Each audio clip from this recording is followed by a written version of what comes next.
Men joriy yilning fevral oyida Yaponiyaning Tottori universitetida bo'lib qaytdim. Yaponiyaning laboratoriya jihozlari eng so'nggi rusumdagi laboratoriya jihozlari bo'lib, bizni hamma laboratoriya jihozlari bilan ta'minlab bera olishdi.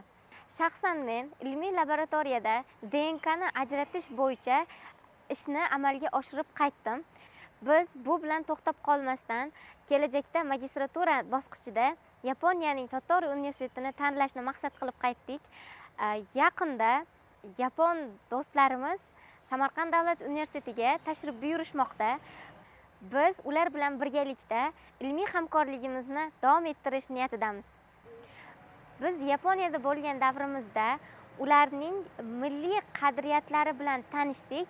Biz safar davomida ularning milliy ovqatlaridan ham tatib ko'rdik. Ularning milliy ovqatlari juda ham mazali va shirin ekan. Hammaga tavsiya beramiz Yaponiyaning Tottori universitetida borib o'qishlarini. Yaponiyaning madaniy jihatdan aytadigan bo'lsak, ko'chalari juda ham sokin, tinch, insonlari bilasizmi, universitetda ham juda ham past ovozda gapirishadi. Bu ularning juda ham odob doirasida ekanligidan dalolat beradi.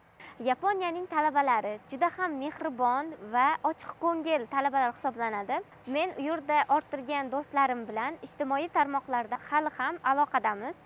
Ular bilan ilmiy ishlar bo'yicha suhbatlashib turibmiz.